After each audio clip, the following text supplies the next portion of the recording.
Second.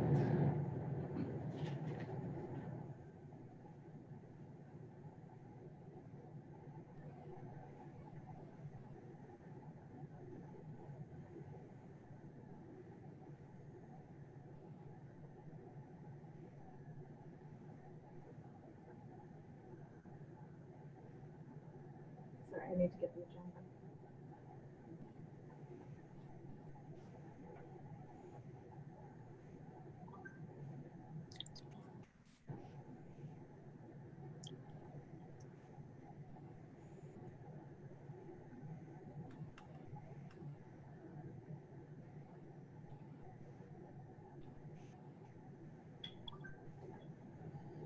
Okay. Okay.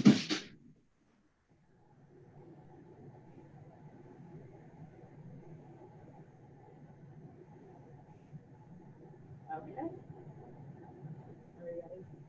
We are ready. I'd like to call the meeting to order. Roll call, please, Veronica. Ms. Casbon LaTourette, Here. Mr. Coleman, Here. Mr. Gray, I am here. Mr. Guziak, Here. Ms. Hyde, Here. Mr. Murphy, Here. Ms. Ori, Here. All rise for the Pledge of Allegiance.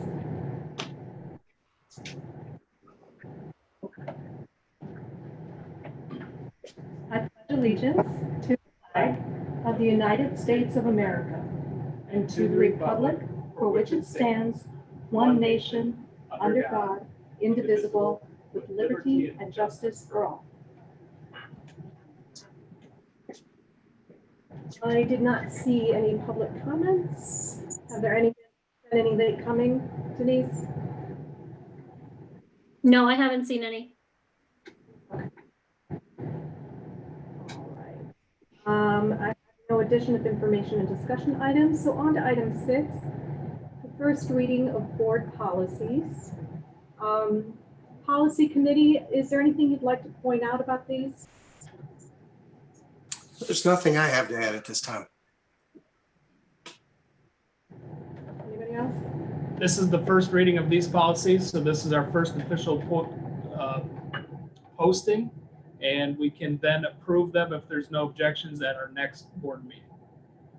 If you have any comments or concerns, please let someone on the committee know, Sean, Mrs. Ori, or myself. Okay. On to Board of Education meeting dates for 2020, 2021. To approve at the next board meeting our meeting dates for the following year. Please take a look at them and make sure that they work with your schedule or there's no conflicts that we are aware of at this point. We can always change them, but we'd rather not. We publicize these early and send them to the newspaper and media, so we'd rather not change them if we don't have to. Is there anything that stands out to anybody at this moment?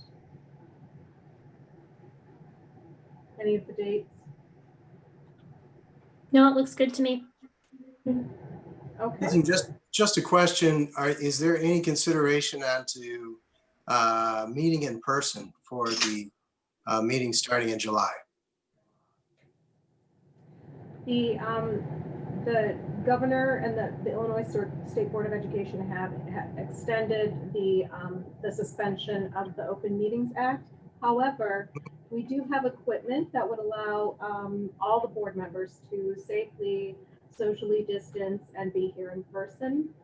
So if you prefer that, you can definitely do that. How long is the extension? I don't know. Yeah, I feel like it's the end of this month, and then they're taking it month by month. Usually we end up hearing by the end of the month, and then they renew or not for another month. Yep.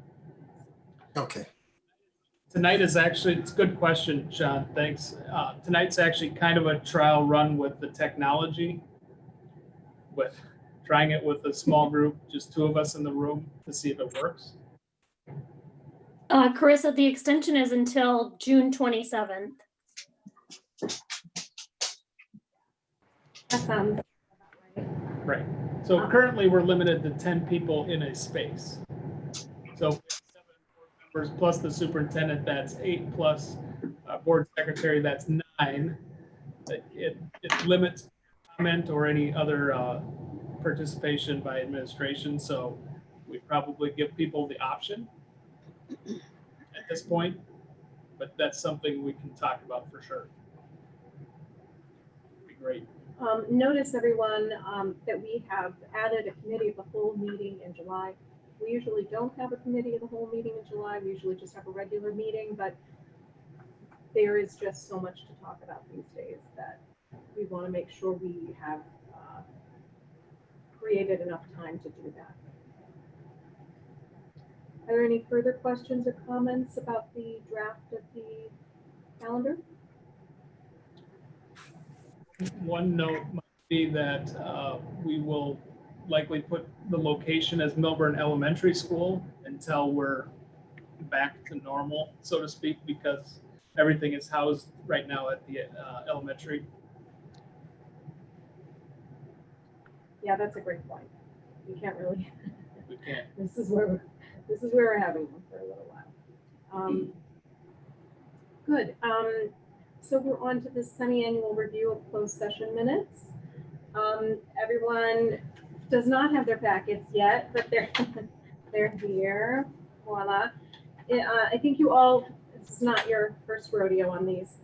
So every 6 months, we review our closed session minutes to see if they should still be closed or if we can open them up to the public. So you should just review those, and if you have any questions or think that something might, should be opened up, feel free to contact Jason or me, and we'll discuss it. Usually it's pretty cut and dry. Yep. We can't, it's usually HIPAA, policy and whatnot. So any I'm questions? sorry, how do we get the packets? I will deliver them.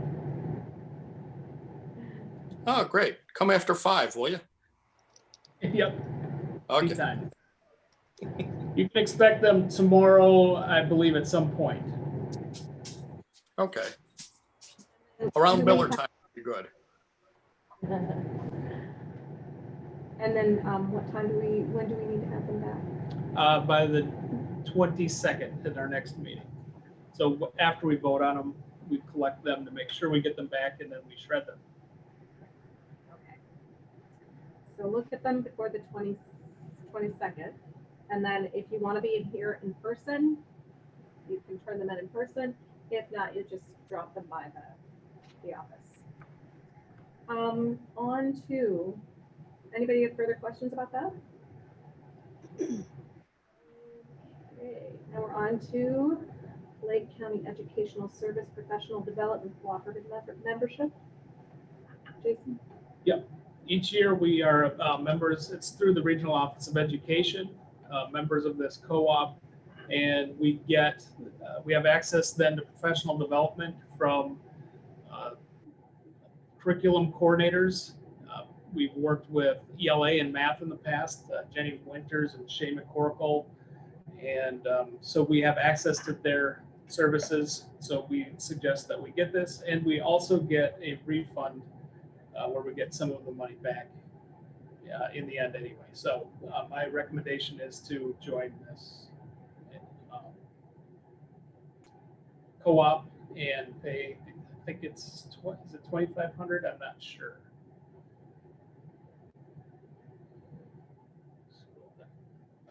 $3,200 membership fee. And you believe that it's worth it? It is worth it. Does anybody have questions about this?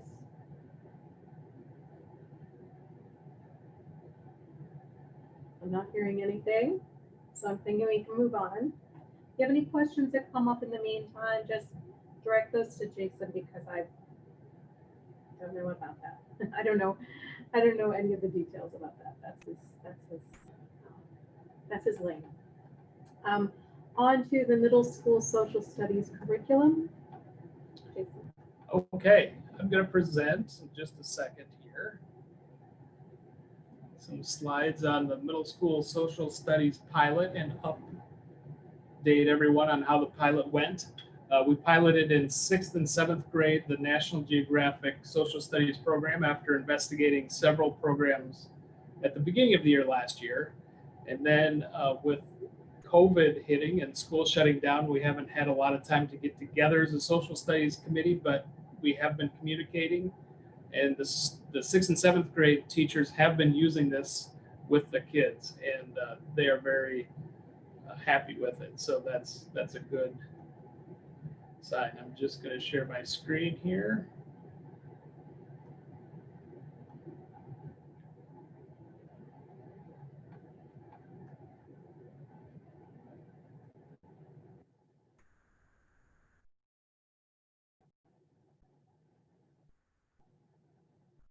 We are planning to purchase it, or would like to purchase it, for 6th through 8th grade. 8th grade did not get to this year because they've already, the way their scheduling set up, it didn't quite work out, but that's okay. Mr. Schroeder did have time to look at it and is definitely in favor of this. He would be using the same book as Miss Clear in 7th grade, so we did get a chance to look more deeply at the curriculum with our students. When we started this, just as a quick reminder, we had criteria that we were looking for when we looked at the types of curriculum.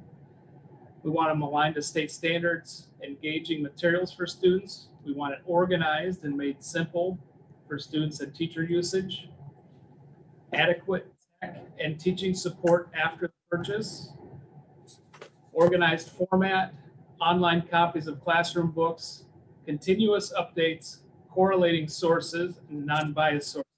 So those are the criteria we were looking for. And we believe that National Geographic, to the greatest extent possible, is meeting those criteria. Oops. The curriculum is matched to the Illinois state standards and the C3 framework, which is the National Social Studies framework. Beautiful visuals and engaging relevant video clips. So embedded in the online portion in the book, and the board will have a chance to go through the book themselves. I sent out a student access today, so if you want to take a look at the book and the content, you can certainly do that whenever you have time. It's definitely worth looking at. Organized lessons. It has 6 years of support and resource updates. So we will have this for 6 years. We'd be paying up front for a 6-year license, and it automatically updates all the content online. Of course, our classroom books will not be updated each year, but the materials online will be, which will be nice. We will be getting a classroom set of books. We really wanted that hardcover book for students to use too. There's value in that when we do have a chance to come back to school and learn. But we did want that online portion. The lessons have Encyclopedia Britannica links embedded to them, so it's right in the materials. National Geographic, I don't know if they own, one of the companies owns the other company, but they are collaborating together, and Encyclopedia Britannica is the best encyclopedia online at this point. Primary and secondary sources aligned to the curriculum, non-biased sources. We did look at the media bias fact check. So there's other third-party media bias resources that look at different materials and do the fact check, and they rate National Geographic as pro-science source based on proper sourcing and accurate factual coverage of science.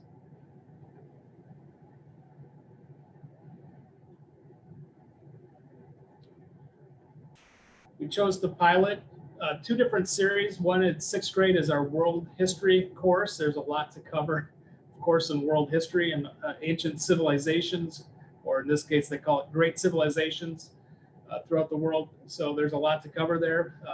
But we do that in sixth grade. That's our sixth grade series, the line to the state standards. And seventh and eighth grade then talks about the American stories. We start with the Revolutionary War and work our way up to modern times in eighth grade.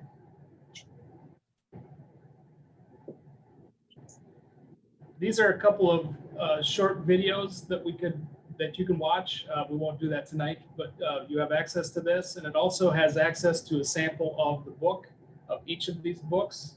And again, I also send out access to the entire book today through an email, so that check your email for that. We did look at other materials, Discovery Ed Online. We felt that was more of a resource than a comprehensive curriculum for us. And we looked at McGraw-Hill. We, of course, anytime we do this, we're looking at we call our colleagues all around the county and even in the state and out of state and say, what are you using for social studies and what's working? Because that's where we start to get ideas. And Woodland, at least, was not too happy about McGraw-Hill and some other schools as well.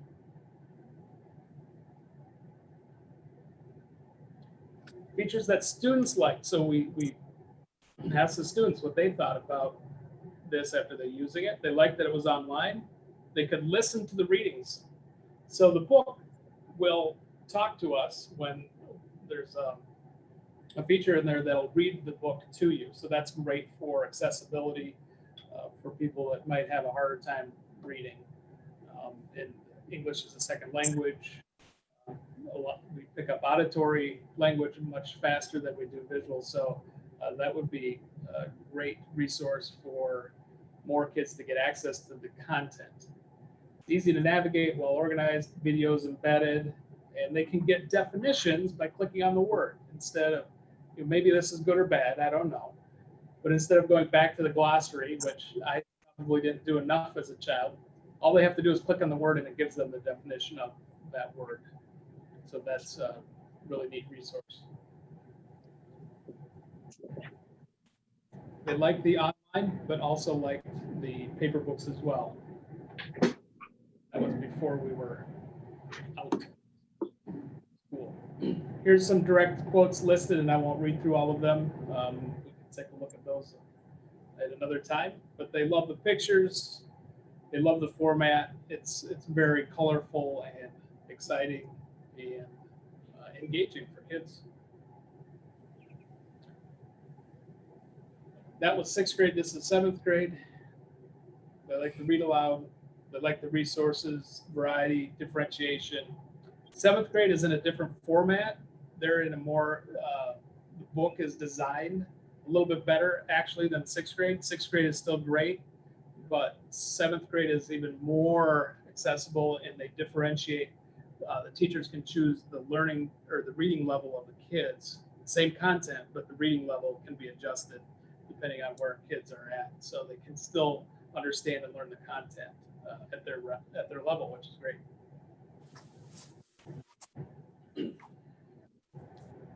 The cost, our initial cost is $48,000 for a 6-year license. So that comes out to about $17.90 per student per year, and that's an approximate. We still have to go through and make sure that professional development is included in that price, and we need a couple of more teacher books for this so that we can give special ed teachers a teacher handbook and our CETL classrooms a teacher handbook so that they can follow along with the curriculum as well. But hopefully that would be included in that price. It is not an inexpensive resource. This is very expensive as far as curricula goes, but this is what our teachers want, and this is what we looked at, and this is what we think is the best. And it's not completely out of line as far as cost.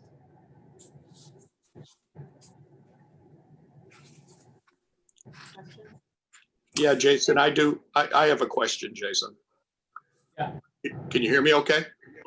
Yeah, Okay. I see where you're saying that that there's no bias in the curriculum, the way it's being presented. If you could go back to the slide where you were showing all the pros, please.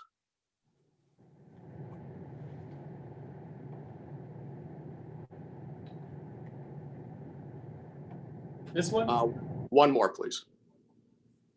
There you go. Non-biased sources. Okay. There's a true difference between a non-biased source and a non-biased presentation of the material. And the reason that I bring that up is I had a chance to look at some of my daughter's material, since she's been since she was working remotely for these 5, 6, 8, 7 weeks, whatever it was. And there's a particular thing, I think it was called News ELA, and I remember that being presented as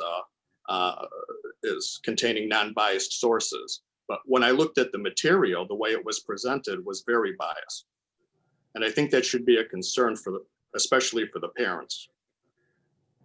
So non-biased sources is one thing, but the presentation, the way it's going to be presented to the students, is a whole different thing.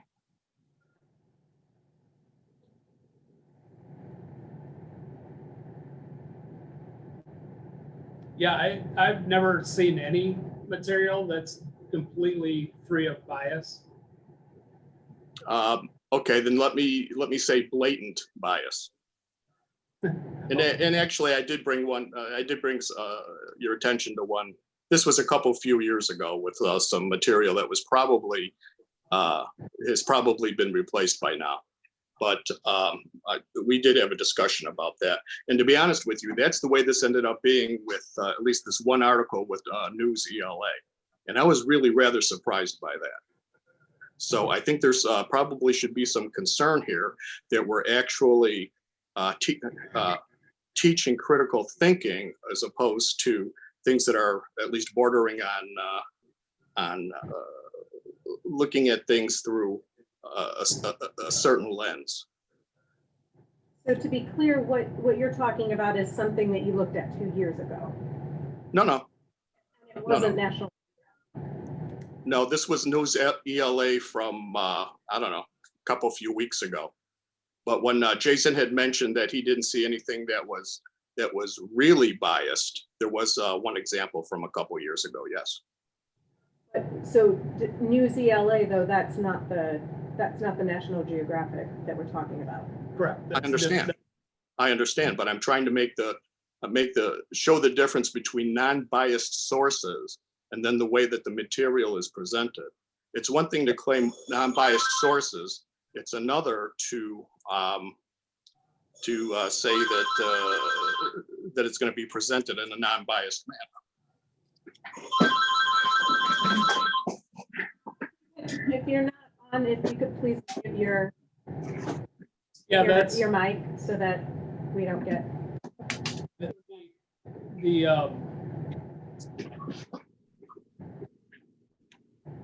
yes, I don't think you're going to get a bias-free presentation from any materials, but I would invite the board to take some time to look through the book. They do have spots in there where they overtly teach critical thinking, and I know our teachers do teach critical thinking and thought process, and that is the most important.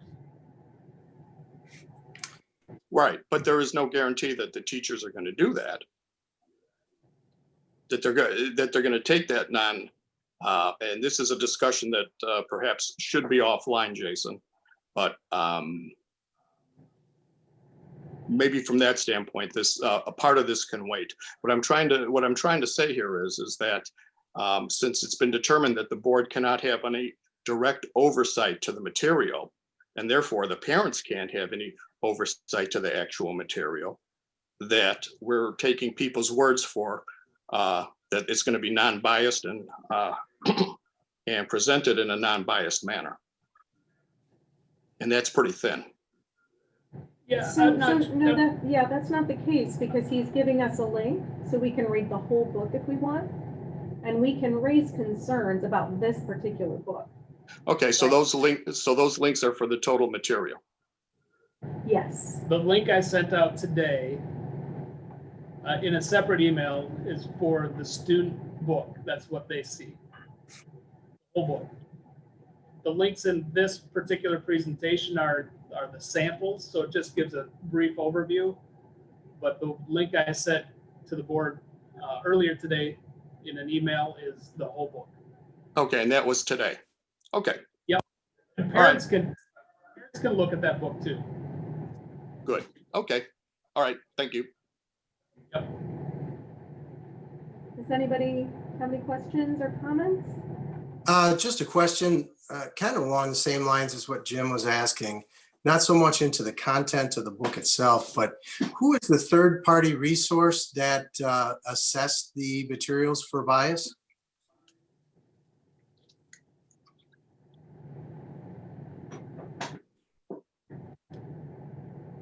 Looks like Pro Science. Oops. ProScience is the name of the third-party resource.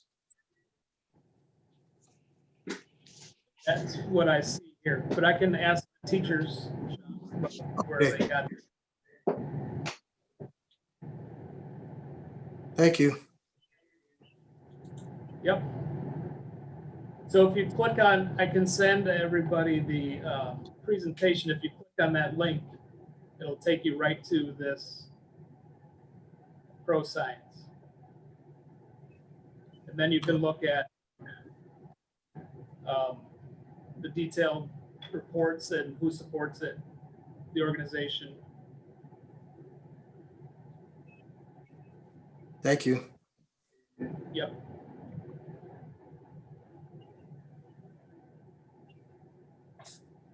Any further questions or comments?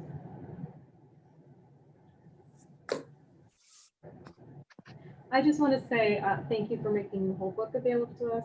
I know Denise and I had planned to visit the middle school and our middle school teachers about the curriculum. So it's great to be able to look at it ourselves. And I really appreciate that they took the time to create the presentation for us. Okay, on to the remote learning plan update.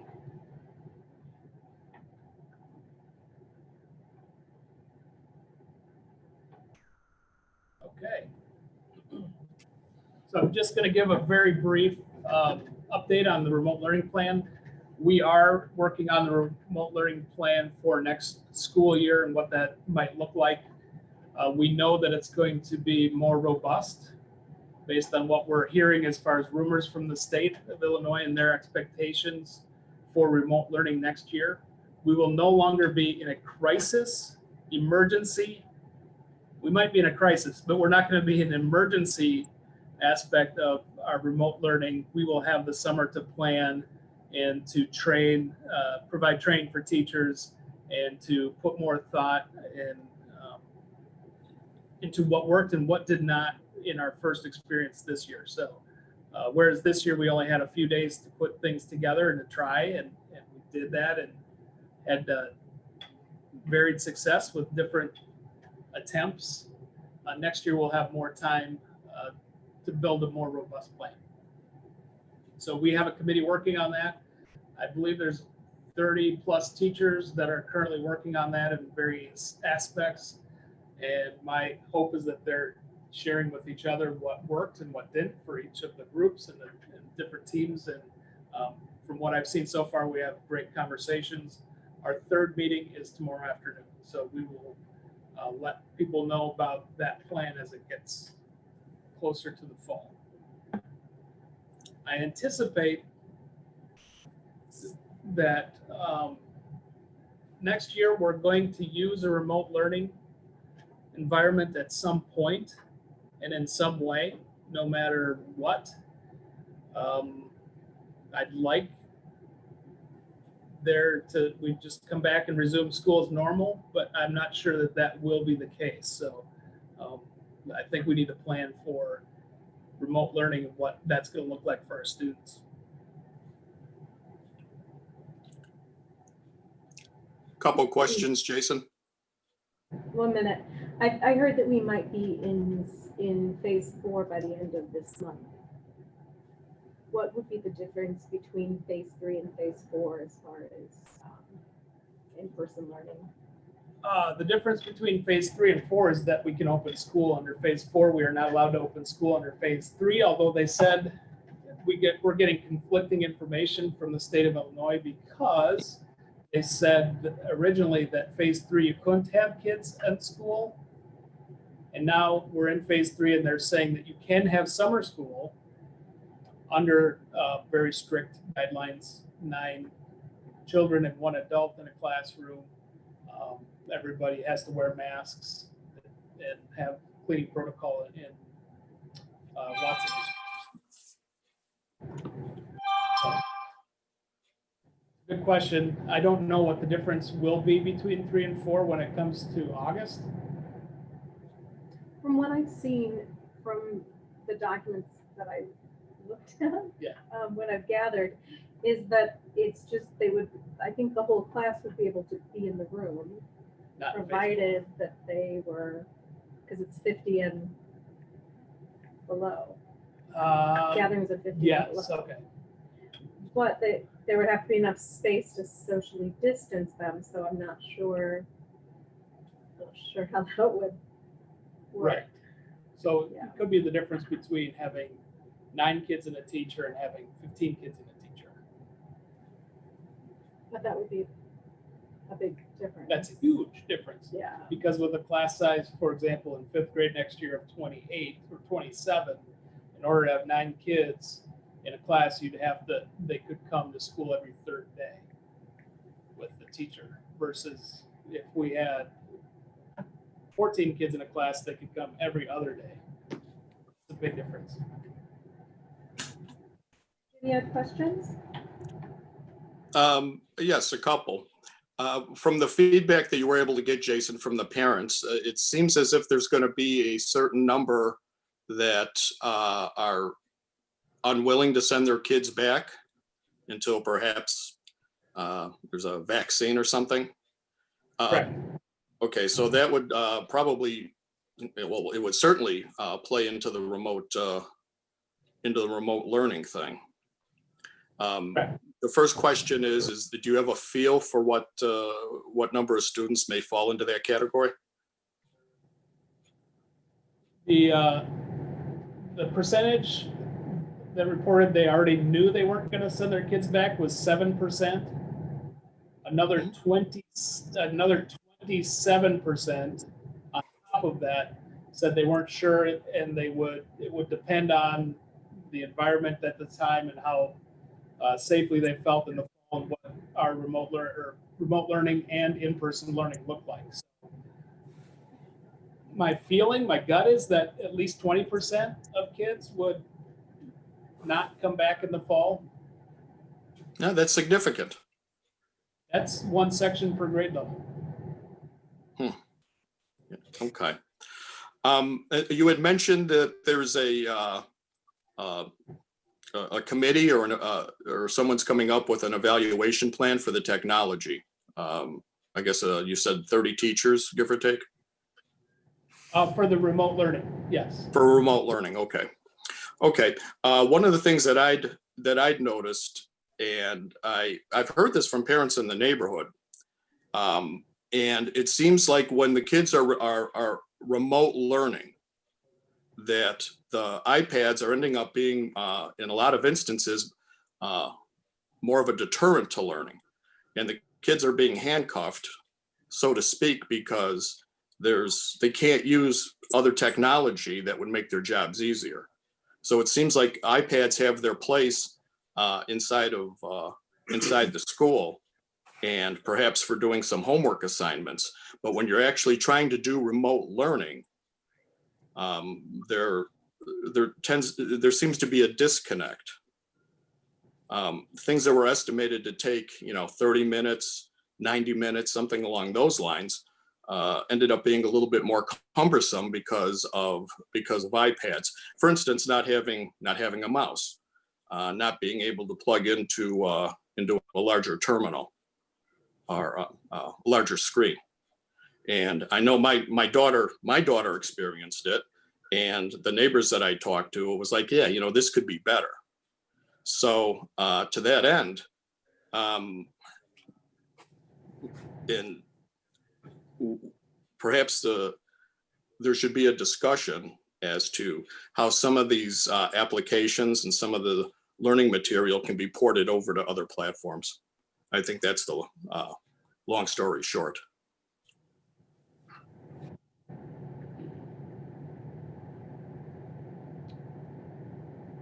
Okay. So definitely, we can discuss that, but knowing that we are providing district iPads for students. So anything that we do, that we push out, must work, and we design it for iPads. Because that's what all of our kids have. Other kids may have access to other devices at home, which is great. That works better for them and they can do that, wonderful, but we have iPads, and iPads work wonderfully for what we want our kids to do. They tend to work wonderfully inside of the classroom and to a certain extent for homework, but the remote learning aspect of it is different. And I can give examples. You probably don't want that now, but there is a big difference, and there tends to be a gap between being able to use an iPad and being able to use, say, a PC or even a Mac. For one thing, you apparently you can't print from these iPads. That ends up being a little bit of a problem, where having the same application on a PC or a Mac, being able to print when you're working remotely, piece of cake. So the limitations of that we've been seeing with the iPads outside of the class, and other than some fairly basic homework, there's kind of a gap there.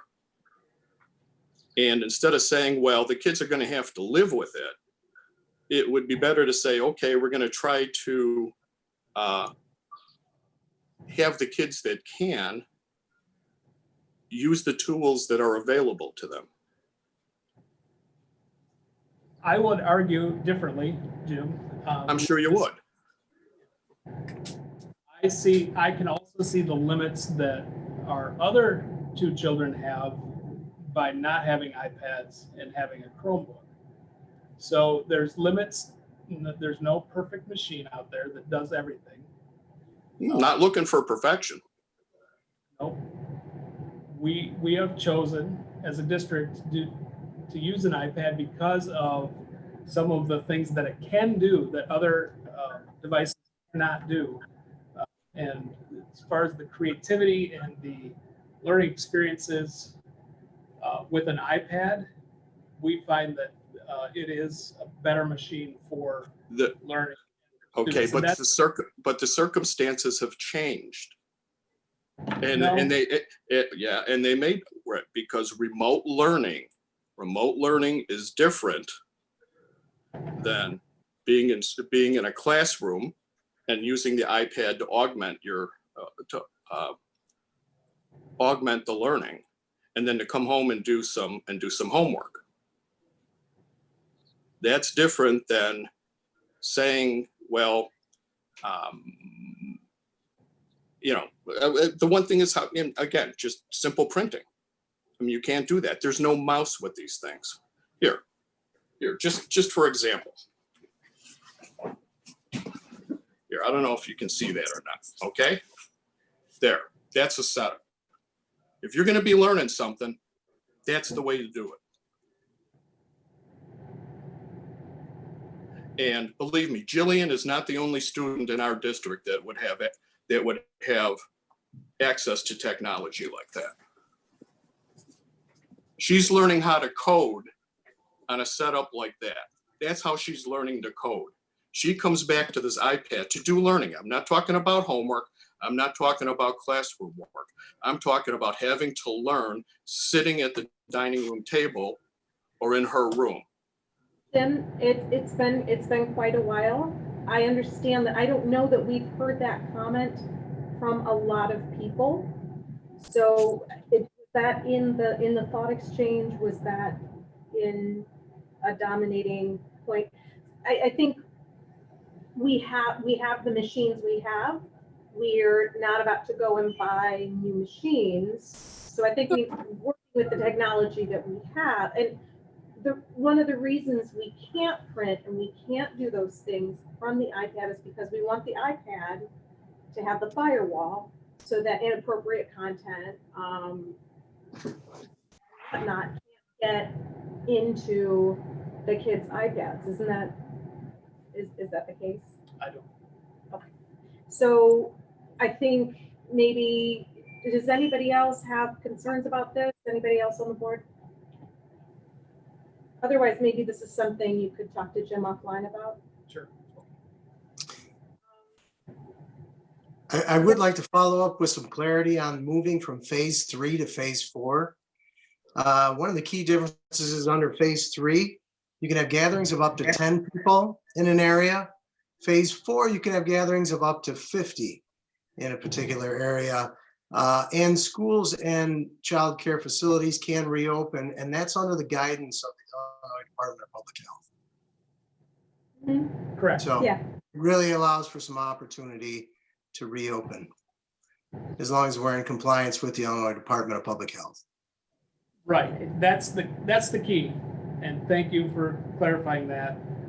What we're being told is that, but there's a huge but in there, under the guidance of ISB and the local Illinois Department of Public Health.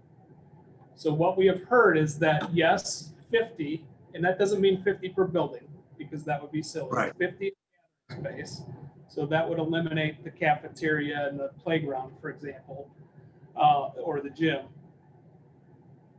What they're saying that you have to keep groups together in one location. They can't move about the building. Mhm. They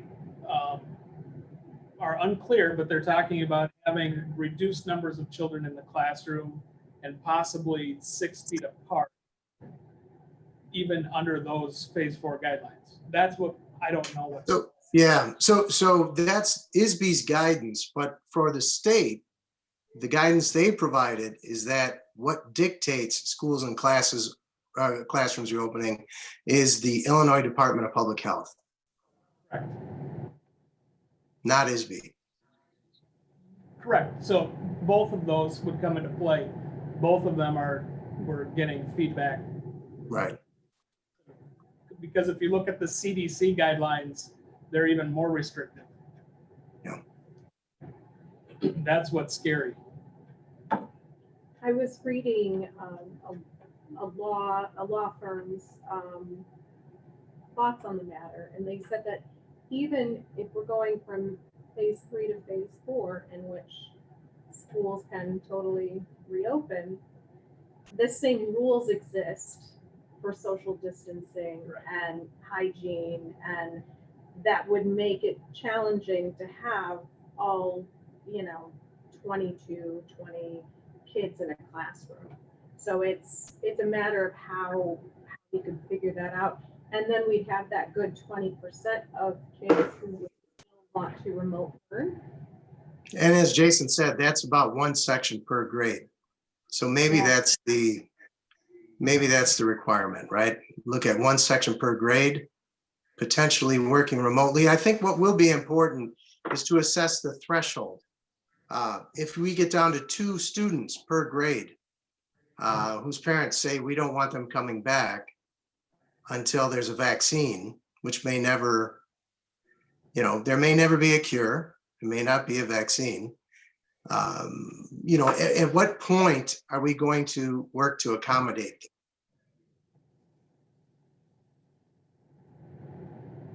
So I think that's something I'd like to hear about in the future as well. We're talking about it as superintendents. That's a hot topic. I'm sure. Our attorneys are also looking at that. Where would our responsibilities be in that case, and what is that threshold? Mhm. If we open up and we offer for school to be here and we say, this is what school is at Milburn and we're offering this, and you choose to stay home, what's the school district's responsibility? Right. So that's a fair question, and that's what we'll have to wrestle through. Well, I mean, likely even with 4, we're dealing with some element of remote learning, because I Right. don't know that we could accommodate every child every day. So we're probably looking at this is to some extent at remote learning that's augmented by in-person learning, or in-person learning that has a remote learning component. Right. It's a both and. I'm hoping that we open and all the kids can. That would be great. That would be lovely. I'm just preparing for different scenarios, given that may or may not be the case.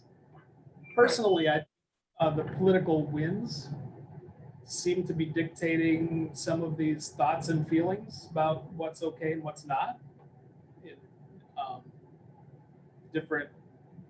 In different states and in different points in time, things have changed. The rhetoric from the governor has changed slightly week to week, depending on what's happening in the communities. So Also dependent on the data. yeah, that they're looking at the data. They're looking at all kinds of sources. I think one thing that may prove to be interesting is the World Health Organization actually just the other day did start to say that people that are asymptomatic now probably are not causing the spread of the disease whatsoever.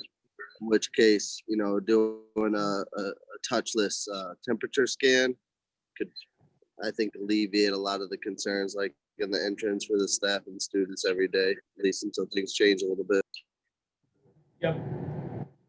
And I think we've also found out that since the beginning of the epidemic, that touch isn't as big of an issue. It's the droplets rather than.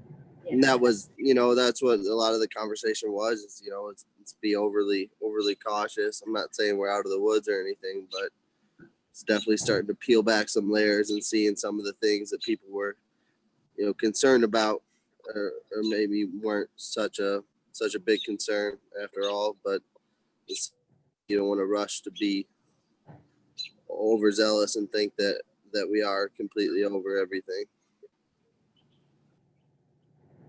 I think they're tough calls.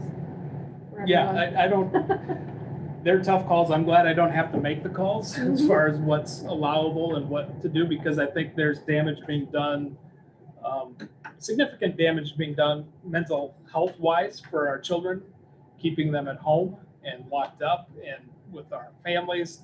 I have real deep concern there. But there's also the reality of numbers of people that will contract this disease and pass away. So that's just as real. So it's balancing those two, and where do those lines cross? We don't know yet, or at least I don't know yet, and it's a tough call. But as far as school opening, it seems more and more like children are not the petri dish of this disease that we thought they were, and spreading it, maybe, perhaps. But again, I hear different things every day. We heard, originally that it was asymptomatic. Now they're saying, well, maybe not asymptomatic, passing it on. And first it was surface, and then it's not surface. So we're hearing different things, and until we get consistent information, I think it's pretty tough. And until we have some clear guidelines, it's pretty tough to plan. That's why we started with the remote learning plan, because I think there'll be a piece of that at some point next year, more than likely. The other stuff can wait a couple of weeks. We were told by our association to just hang on and wait a couple of weeks before we go too deep into the planning, but we have had those conversations and we'll continue to have those conversations about what the fall could look like, because that's pretty important. Impacts a lot of people. Does anybody have further questions about the remote learning update? If we were to if we were to get a question from parents about what to expect in fall, what would we say to them as board members? Well, we're taking, as board members, I would say, we're going to take all thoughts into consideration. We will follow the Department of Health guidelines and the ISB guidelines, and we'll do everything we can to get the kids in school. That's what I would say, but if you feel differently, maybe not. But what I've been telling parents is I will do everything we can to get the kids in school. Logistically, it could be a nightmare depending on what the restrictions are. Think about masks, for example. If we have to require that children wear masks and teachers wear masks on a daily basis, and we have 1,200 students in our building a day and another 300 staff members with bus drivers and parapros, maybe 250 staff members, so 1,400 people in the building on a daily basis. If we had to purchase that for them to make sure that everybody had them and had the right equipment, at $1 a day, you can imagine what that would be. That's a lot of money, hundreds of thousands of dollars just for masks. I'm not saying we're going to do that or that's possible, but it would be tough. And just to ballpark, the disposable masks that we just purchased were about 65 cents each. And we went ahead and got 2,000 just so we have some on hand for people that come into the building.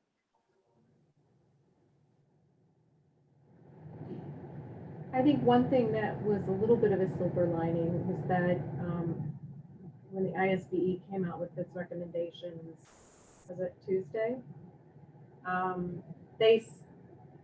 There was some flexibility in the language that said socially distance as much as possible, as opposed to, because that could have gotten to the point where, I mean, it would have been impossible to have school. If you have to have 6 feet between children at all times, I don't know how that, with them having to go from one place to another, even if we cut down the amount of that they did, it's almost impossible to have them physically all in the building. So I think that was Right. That was good to hear. I think they're trying to give. Oh, go ahead. No, I was gonna say any social distancing at the elementary level is gonna be an enormous undertaking. Cat herding. It's really tough with adults, I've observed. When there's a group of adults standing next to each other, it's really tough for people to stay apart. We're just not. It's Yep. not what we're to do as humans. But they'll get used to it. So I think we'll be given a lot of latitude on how to implement in the fall, but anytime you step outside of guidelines, quite frankly, we open ourselves up to all kinds of litigation. So we will continue to work through that. it continues to be quite a challenge to plan for. Does anybody have further questions? Okay. What are we on to now? Calendar contingencies. Thank you so much. So I want to bring this up just to give people a heads up that this could possibly be coming. And again, on the same line of what we're talking about, this segues nicely into that. What I'm saying is we will consider everything, even if it's bad or terrible options and won't work. Let's consider everything and put it on the table for next fall. One of those is calendar. So I'm going to put up a calendar briefly. Just as an example, I'm not tied to this calendar. I don't have any money invested in this calendar at all. This is just for argument's sake. Let's say in August, we are allowed to go back to school. We hit phase 4 and we're allowed to go back to school in whatever form. There may be an advantage to us to start school as soon as possible, given that we know that when winter comes, November and December, the flu season starts and kids get sicker during flu season and COVID spreads quicker, seemingly, during those winter months. So why not get as much school in person for as long as we can at the beginning of the year? So we could move back school starting from August 17th back to August 10th. Teachers would start on August 10th, the kids would start on the 12th. Right now, our calendar is starting kids on the 19th.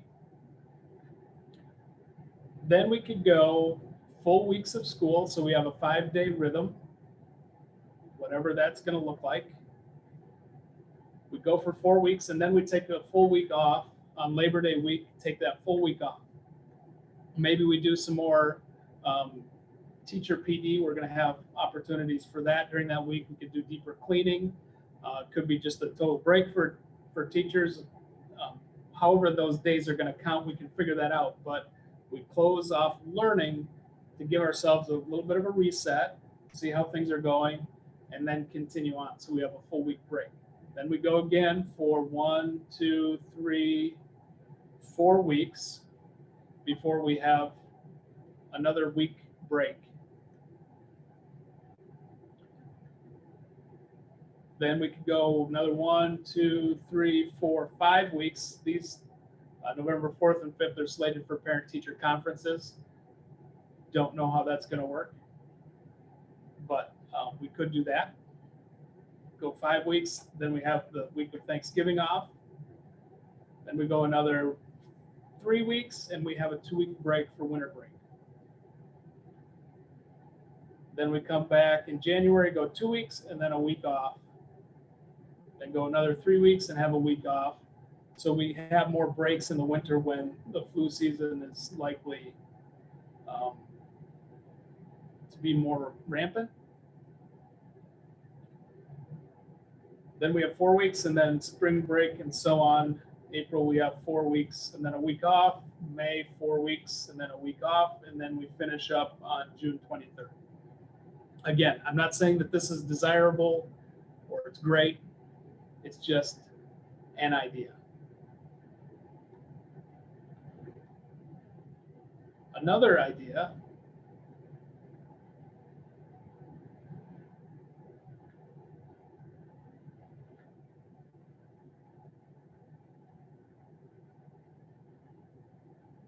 let's see.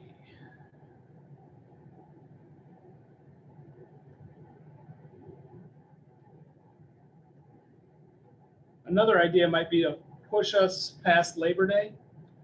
Maybe the circumstances are such that we're going to have to do remote learning and we're not able to open, and maybe we push it back to give ourselves more time to see if we can get deeper into phase 4 or get whatever we need to push it back, and then there's an advantage to that. Whether we need more time to plan or to restructure the school any differently, we could push it past Labor Day to start, so the kids could start on September 8th. We go through a typical calendar year and we end next year on June 17th. So essentially what we've done is push us back 13 days. Our current calendar ends us on May 28th. This would end us on June 17th, because maybe in the second half of the year there's a vaccine or we have more information and things get better. Just a thought. So if you're a community member watching this right now and you're thinking, oh my gosh, I can't count on the school calendar for next year. When will we have this settled so that people know what the school year looks like? I hope to have this settled in July. We can go with the current calendar. We have an approved calendar, so Yeah, we're good. We can stick with our calendar. This has ramifications for all kinds of people, but it might make it better in the long run for childcare. If you know that you're gonna have this week off and have to provide childcare for a whole week versus a Monday and a Friday or different days. I don't know. I'd be interested in, I think, thought exchanging that before we We need to get a approve little, right, something different, right? a little bit further down the road with that, but definitely would be a thought exchange on that. And I'm guessing it would be all over the board as far as what people would want. Does anybody have a question about that? The calendar contingencies? I'm sorry, Jason, you cut out just a tiny bit. Did you say that you would be pushing this out as a thought exchange as we get further down the road if we are looking at evaluating calendars? Yes, if we are looking at evaluating or changing that, definitely thought exchange.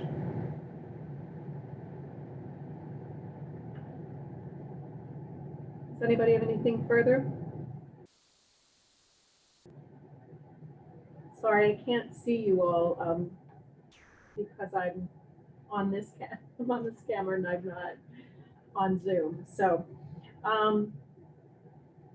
we're trying new things every week. It's a very exciting time to be alive. So on to command structure and succession plan. Denise and I sat down with Jason last week. We will be meeting weekly just to discuss how things are unfolding. And I'll be trying to contact you all every week by text or email or call, but know also that I'm here whenever.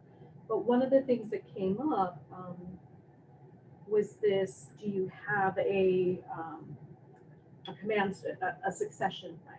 So if someone is out sick, say Jason gets COVID, he can't do anything, can't come in, you know, who's next? So. Yep, we have a succession plan. It's in our board policy, and it might not be COVID. As I was talking to Steve today, Dr. Johns. It could be a car accident or any debilitating factor for any of us. Heart attack, we don't know.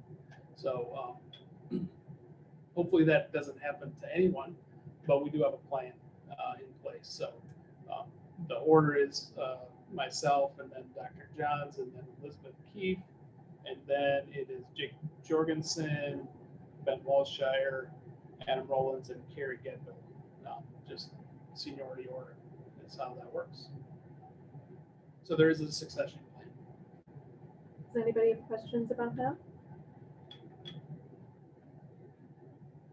Okay. On to construction change orders, Steve, probably. Dr. Johns. Yep, just a second here. Let me get to the right screen. Sorry, again, I can't see you, unfortunately, so. Okay.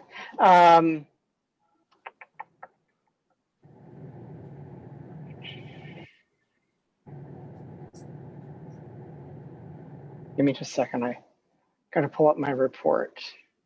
I thought it was attached, but it isn't. So. Excuse me, Dr. Johns, but before you get started, I'm going to have to leave the meeting. I have an appointment that I need to get to. So whatever has to happen, I'm going to be leaving the meeting now. Okay, that's fine. Do I have to tell somebody, or how does that work? Jason? I think. Veronica will re-record it. Okay. Good night. All right, very good. All right, thank you. Okay, on the change orders, I did include that in my report that I emailed to the board members, and we will get it posted to the agenda as well. The first change orders, we're working at the failing retaining wall that we had discussed, $13,200. There's an additional one, change order 2, which is adding the wayfinding signage. Once we started getting closer to the construction starting, we realized that many of our wooden signs that are probably 20 years old, I don't think another coat of paint was going to keep them going, as well as looking at some of the difficulties that people have figuring out where to go when we have evening activities, et cetera. So we did add some additional wayfinding signs. So those signs they're similar format for those of you that went to the ISBA dinner at Round Lake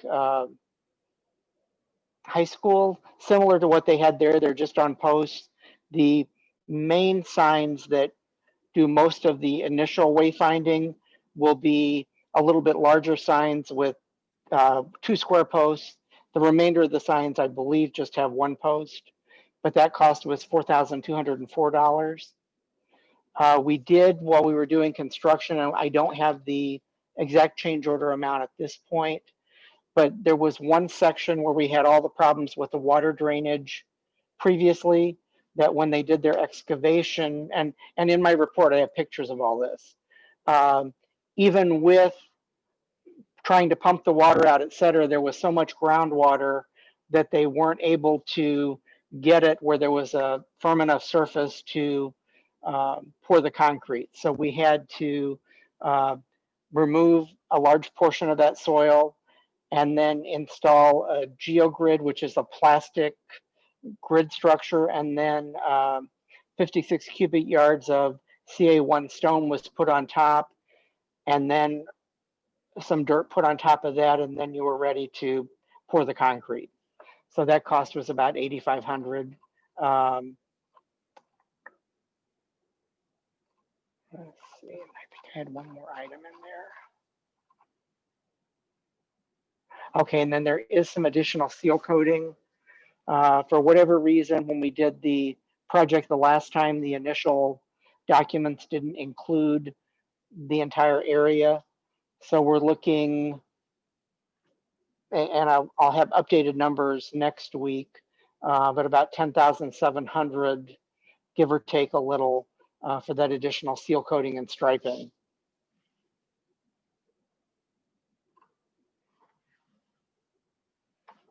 And I tried as much as I could to include photographs in my report so you could kind of understand the things that may be a little confusing as to what exactly happened. When you see the muddy mess that we had with the bus parking area, then you kind of understand that that soil had to come out and we had to put something in so that we'd have a firm base to put the concrete on.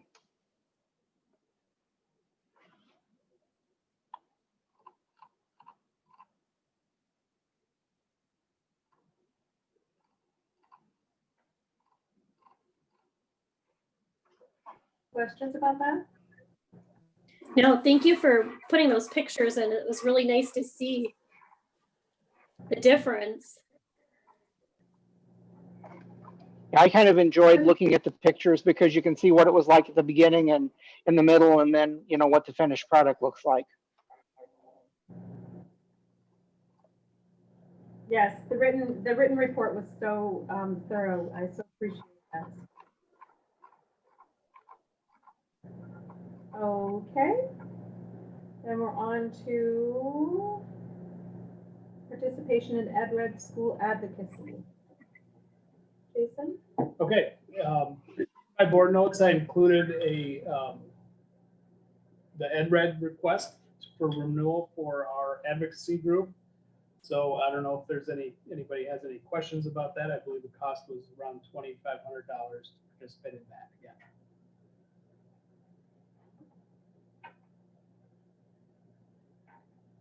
Does anybody have questions on this? Okay. Okay, then on to the superintendent evaluation tool. Denise? Yeah, so I sent that out, sent out the tool. I thought that if we did it in a Google form, format this year. It might be easier when we have that final discussion where we do the official evaluation for Jason, just because then we can all look at it ahead of time. We can all submit what we're thinking. And then if we have any questions on anything, there's a portion in there where you can add questions or comments so that you have that in your mind when we actually go to discuss it, and it'll all be in one place. And again, like we did last year, we'll still go over it all together to submit one evaluation to Jason, but I just think it will help us if we can look at it ahead of time. And this tool is reflective. Just part one is really the only thing that has changed because we updated our district goals at the last meeting. So I've reflected those changes in here.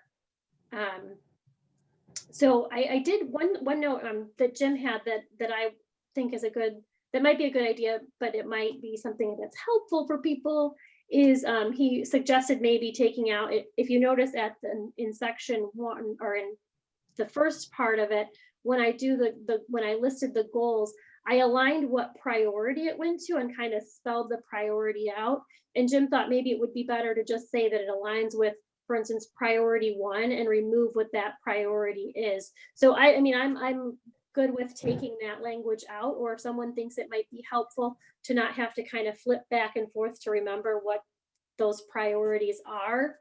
It's really up to you guys, and I'm happy to take it out or leave it if anyone finds it helpful. I think it's good for us to be consistent with the goals that we passed. So I think since those priorities are in there and they were the guiding principle behind the goals that we set for the second, our replacement goals for the COVID emergency, in light of the COVID emergency, I think it would be good because when we're evaluating the superintendent or having this discussion about how we feel things have gone, we want to keep in mind that those were the priorities laid out for him. So we're evaluating everything in terms of those priorities. I think it's probably pretty important to keep them in, but I'm eager to hear what other Yeah, I think the suggestion Jim had made would be to still keep it saying, like, for instance, if like have the first one of having establish and execute a system to provide school lunches. It would still say this aligns with priority 1, but he was suggesting maybe taking rid of what that priority is. So if anybody would like me to remove that language, just let me know. Or if you want me, so if you'd like it to be, this aligns with, for instance, priority 1, stop. Or if you want me to keep the language in identifying what that priority is, let me know what your preference is, and I'll either leave it or I'll take it out. I think it's fine to leave. Okay. My preference is to leave it. I hate trying to remember what I'm thinking about. Okay, so that's good. And then, so that's basically the outline of it. I mean, the purpose is to really just help us facilitate our conversation as a board when we give the review for Jason. And the second part is it outlines the professional standards for educational leaders. And that's all stuff that we did in our last year's board evaluation, and we had planned on doing again for this year. So really the only thing I've changed with the tool, other than putting it in a Google form, is the first part, because that now reflects our new goals. Does this make sense for people, or are there any changes that you'd like me to make? I think it's good to keep as much consistent with what we approved in the fall as possible, because we already have this huge emergency. We've changed the goals to reflect that. I think it's probably good to stay with what we approved in the fall for the rest of it, as far as the standards for educational leaders, just because we don't want to change everything on it. And I think, I mean, this tool is not going to be completely perfect, but I do think that each year we're getting better and better at this whole process. So hopefully when we complete this year's, we can then when right away after we set our goals for the next school year, then when it's fresh in our minds, we can go back and reevaluate how we do this tool. But I think, for now, we're working with what we have. I want to thank you for putting so much time into it, Denise. I think the idea of making it a Google form was genius. I think it really simplifies the whole, we've got different forms coming from different people. I think it's going to be great visually when we go to review that all the responses for each question will be in the same place. I think that's I thought that was just great. And I really appreciate you taking the time to do it. Oh, you're welcome. Does anybody have any questions about the tool or just a reminder of the process? So as part of our oversight, as the sort of the backbone of our oversight as a board, we set goals in the fall. At that point, we create the evaluation tool right after we've set the goals so that we're all on the same page about what we're going to be evaluating and how, and the tool is actually created in the fall. Then when we get to the spring, we have Dr. Lynn self-evaluate, and then we also evaluate, and then we talk to him, and then we start over again with the goal creation process at the end of August, when that's all. And what this is more than anything, it's not like a traditional business review. It's a conversation. It's allowing Jason to understand how we all feel about different aspects of the goals that we've set and the professional expectations that we have. It's really it's a conversation tool more than anything. Does anybody have any further questions?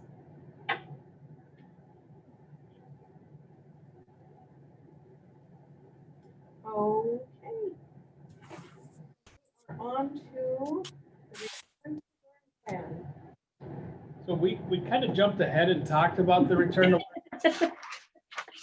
with the calendars and the remote learning, which it all ties together. We try and separate it and have different conversations and pick at pieces so it's not so overwhelming, but it all ends up coming back to that return to learn. But I want to remind people that our goal is to get kids back in school. When we did the thought exchange with the parents and the teachers, everyone believes that in-person learning is the best. I didn't see one comment that argued that point. In-person learning is the best possible teaching environment for kids. The question is, what is the safest and bringing health conditions and all of that into play? That's where it gets to be challenging. So we want kids to be safe, but we do want them here. So if there's any way we can get them in school, that would be great. We will do our best to get them in school as safely as possible. There's of course, no guarantees that someone can't get sick coming in, no matter what we do with safety, but we can certainly do things to reduce that risk. Hand washing, masks, and distancing are three things that have been consistent from the beginning of going back to February of how to avoid getting sick. So those are still the primary protections against getting sick: is hand washing, masks, and distancing. So with that in mind, we will try to keep our kids and teachers as safe as we can. And of course, surface cleaning, high-touch surface cleaning too, because even though it's not likely to get it from a surface, we still don't know. And it certainly is possible to get it from a surface touch to a face touch. So high touch areas where kids are touching, will of course clean regularly and have cleaning protocols because we want this to be a clean environment, but that's what we know. And so that's what we'll go on, and we'll do the best we can. I'm wondering if you can just give everybody sort of an overview of all the things you have to consider when we're talking about return to learn. Just to give, Sure. give everybody a little bit of perspective. Sure. So I don't even know how to start. Busing is one thing. In our community, we're fortunate in our community that 80% of the respondents to the survey said they would be willing to transport their kids to school if it came to that, which is great. So we could do this. That makes it possible if we're limited to busing. Keeping our bus drivers safe, they will have to have PPE, personal protective equipment, likely the N95 mask, not a cloth mask, an N95 mask, which protects the person wearing the mask from inhaling any germs that are in the air. Cloth masks keeps us from spitting, exhaling vapors into the air that could spread to other people, but the N95s keep those vapors then from going in to someone else's airways. So bus drivers, we train them how to be safe. We would possibly have to clean the buses, seats between each route, possibly. We might be limited to one child per seat just to keep distancing. So organizing all that. Then let's determine how many kids we can get into a classroom if we're required to keep desks 6 feet apart, which we know is kind of crazy, but if that limits the number of kids in a classroom to, let's say, 14 or 15 kids in a classroom, which would be realistic and would help reduce the spread of any infection, virus, that would help. And we'll have to figure out now, how do we get those kids into those classrooms? How do we determine who goes into what classroom and what teachers do we have available for those kids? How long can they be here? Do we have lunch? We can't have it in the cafeteria until we're in phase 5, which is not going to happen next year. So having lunch in the classroom, if we keep kids past the lunch hour, or do we shorten the school day and somehow have only certain classes in the morning, and then kids would go home, be transported home, and then do remote learning from home? Maybe they would have reading, math, social studies, and science in school in the morning, and then in their classroom, in their small group in their classroom with those same kids, be transported home, and then in the afternoon, specialist teachers would do instruction remotely in that way, or it would be some sort of combination of that. That's a few things. Then what if the teachers, what if the teachers get sick? Yeah, or they don't feel they're immunocompromised or something, and they don't feel like they can. What do we do then? Right. So what do we do then? There's big discussion amongst the personnel groups, of which I'm part of and Dr. Johns is part of, is what happens if the teacher says, I don't feel like it's worth my health risk, or it's too risky for me to come back to school because I may be compromised.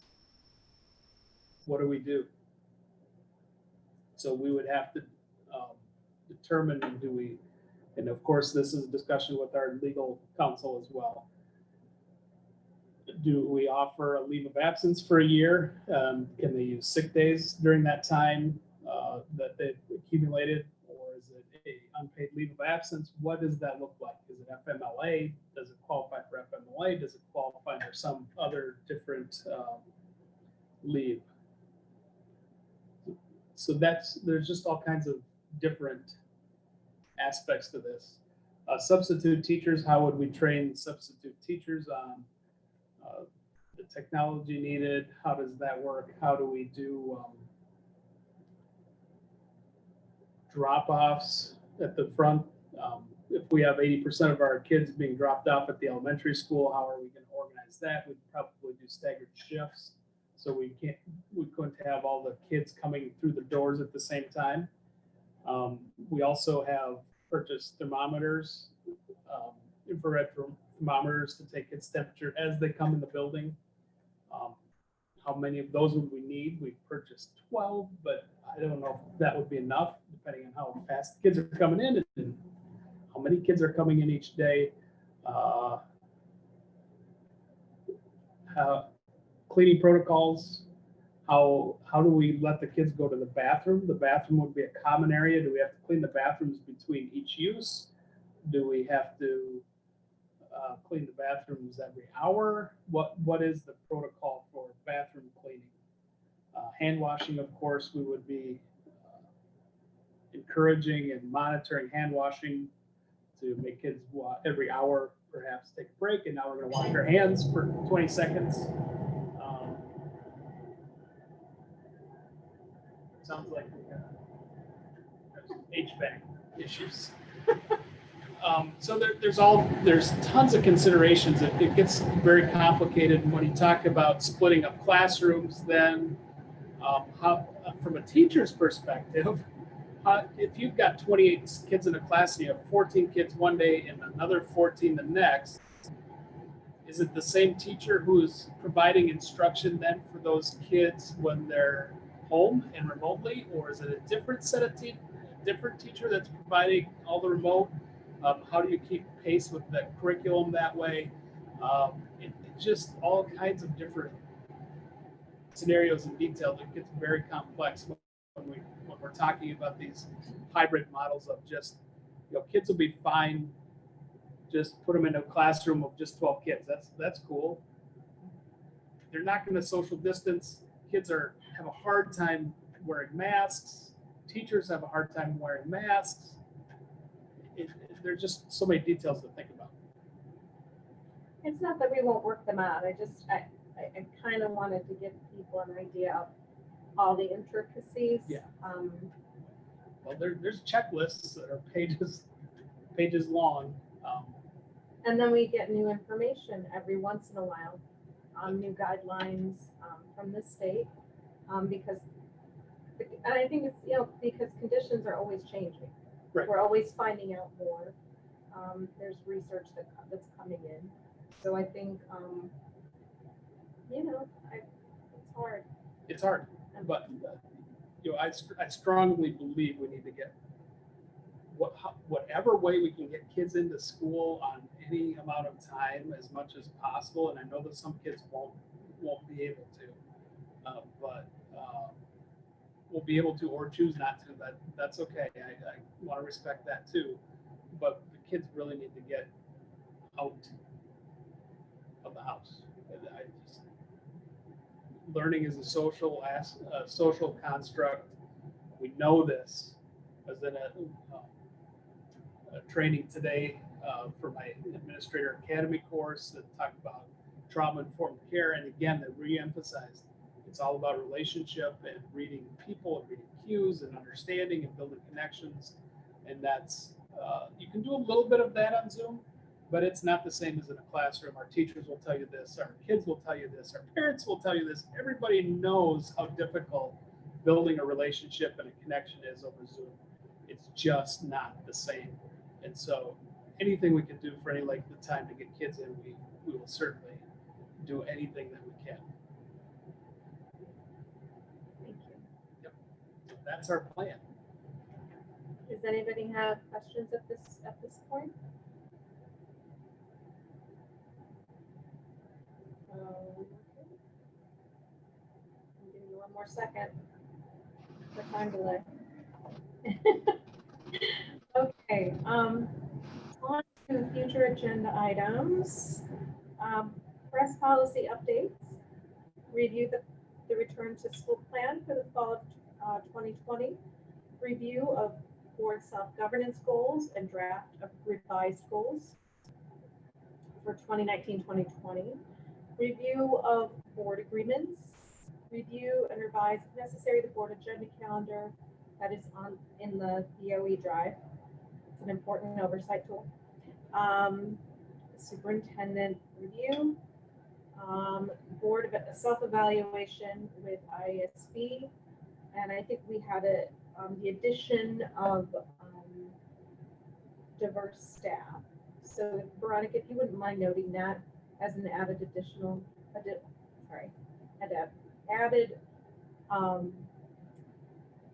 future agenda item, I would so appreciate that.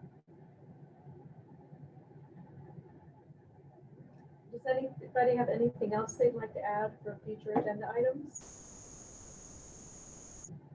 Okay. On to superintendent report. Okay, I just mentioned that I attended a conference today on trauma-informed care. We have contracted with a consultant where we started working on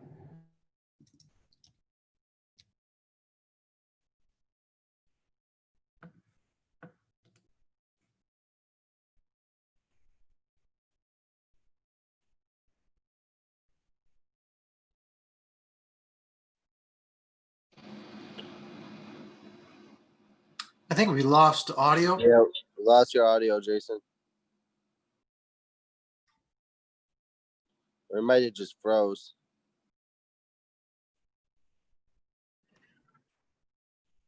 They're looking pretty frozen to me.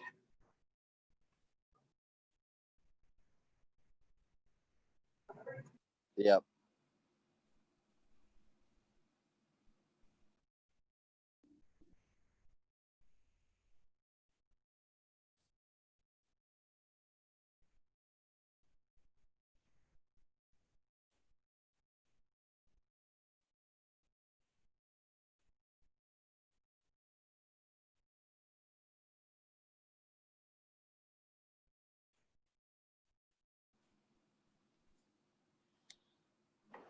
I'm guessing from the sound of that he's logging off and is going to log back in again. So hopefully he'll be back soon. Hello. Dr. Johns, do you want to give, well, I guess I don't want to have you go without Carissa being here to see it. Should we move on to Dr. Johns until Jason can get logged in? What do you guys think? Hey guys, Oh, Nope. it's not that I'm totally gone.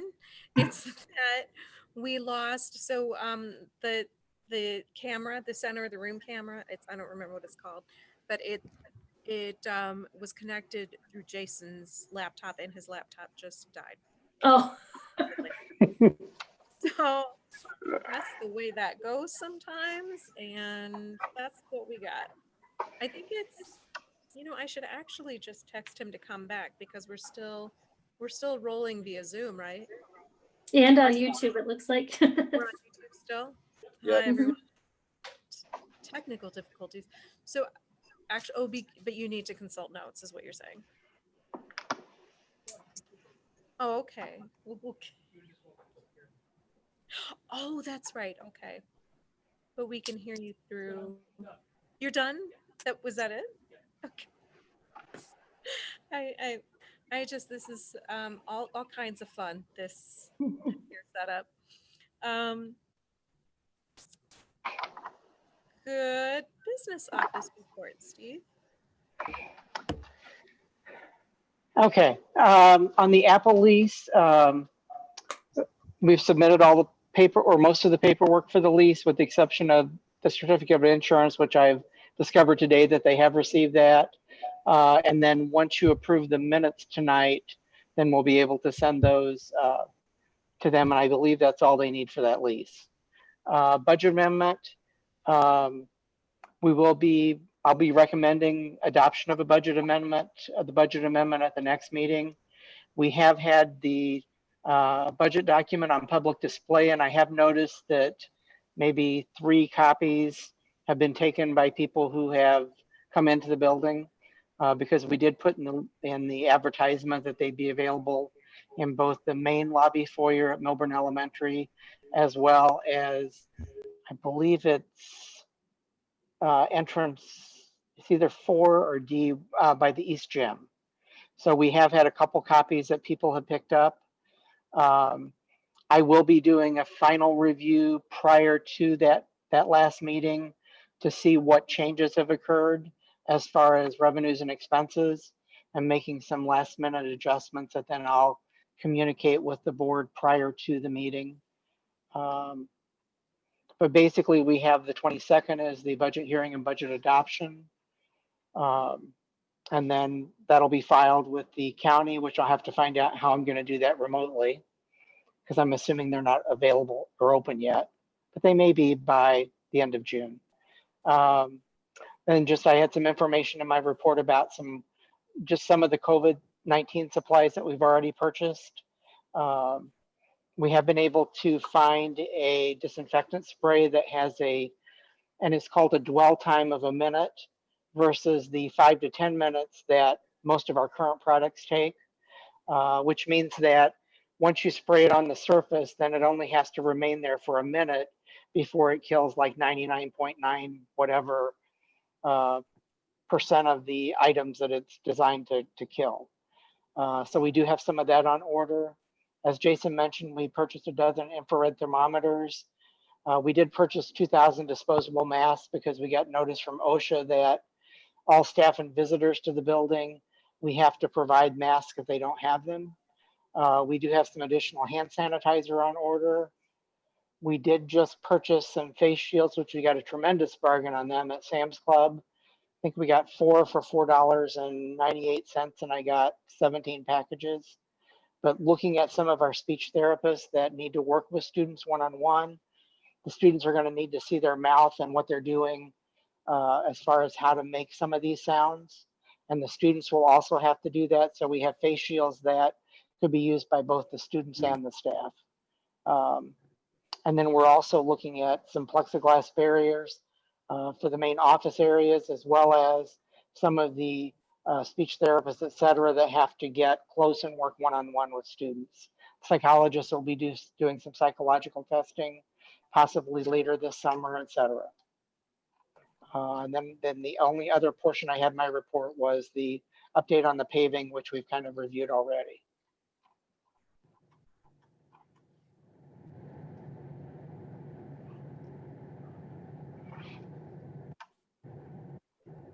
Okay. Does anybody have for Steve? Yeah, just really quick, Steve, were you able to find out any more information about like how many households in our district fell in the escrow payment for their taxes versus paying them directly to the county? I do have a little more information just based on what the county sent me but I can't tell you how many. We have gotten, actually now we've gotten 2 distributions, but the actual payment date that I think things were due, if I'm correct, is today. So I'm guessing that most of the property taxes we've received already are for people who had escrow or for people who paid early, and things that we get starting now. So what I'm going to do is a comparison looking at the dates that we received dollars last year and how much we received, and then look at and what percentage of the levy it was last year, and then also look at the same this year.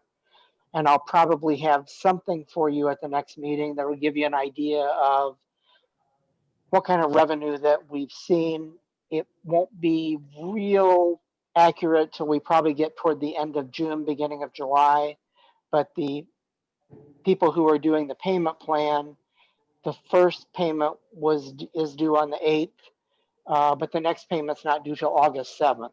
So once we get into July and see what kind of revenue we've collected, that'll make a big, that will give me enough information to kind of give you an idea as to how that's going to impact our cash flow. So the short answer is no, I don't have any information yet, but by either the second meeting in June or the first meeting in July, I should have some data that will kind of help us see how that's going to impact our cash flow. Okay, thank you. Steve, can you give us an idea of in years past, in the years where we would had to rely on tax anticipation warrants, how would that, the late collection of property taxes affected us? I'll do some more numbers by the next meeting, but I don't think, based on the amount of cash that we have on hand, that at least for this collection for the spring and the fall, that will impact us at all.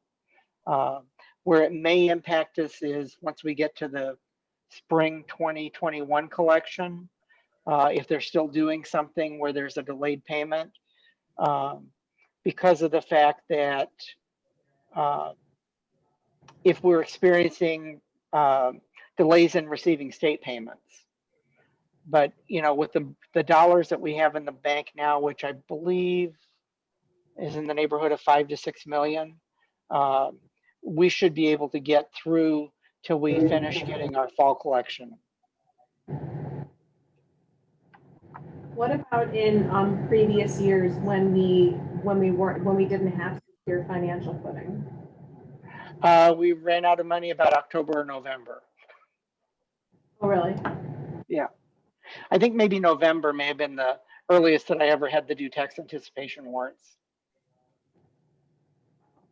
But I'd have to go back and look at the history to get more detail on that. But I think probably November was the earliest that we ever had to request tax anticipation warrants. And I believe at that time, we had it set up so we could even do it in multiples of $50,000 at a time. So I didn't have to do a large draw all at once and then we'd owe interest on the entire amount.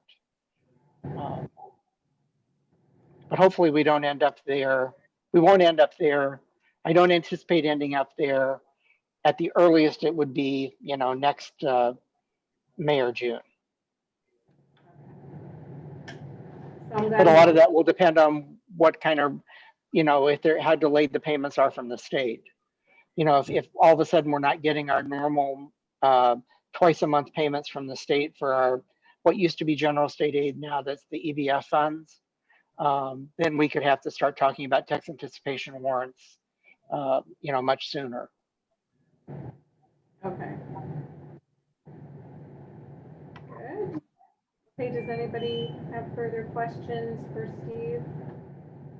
About anything? Thanks, Steve.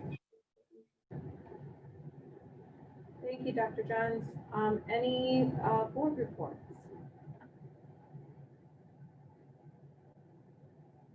Anybody?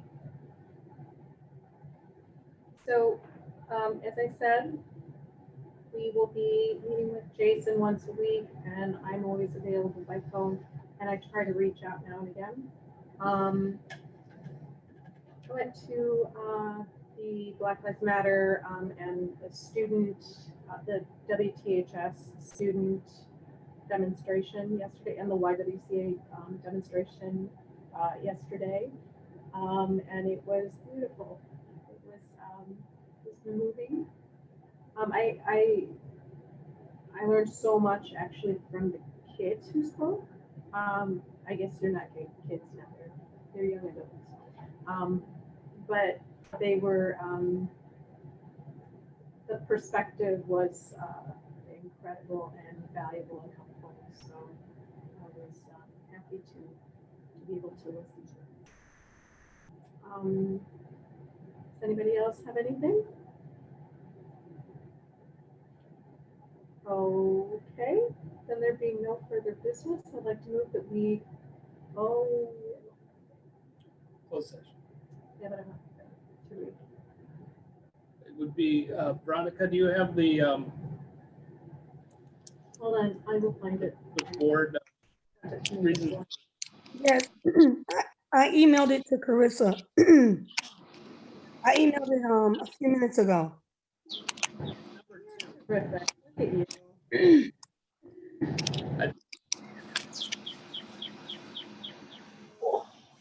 So I'd like to adjourn to closed session for the purpose of collecting between the public body and its employees for their representatives for deliberations concerning salary schedules for one or more classes of employees. Need a second? Second, Roll call, please, Veronica. Mr. Coleman, Yes? Gray, Yes. Mr. Guziak is absent. Ms. Ide, Yes. Yes. Ms. Ori, Yes. Ms. Casper Latourette. Yes. Okay. Motion passes. The meeting is adjourned to closed session. Thank you, everyone who joined us. Have a good evening. Are we hanging around here or are we doing? Yeah, we can hang around.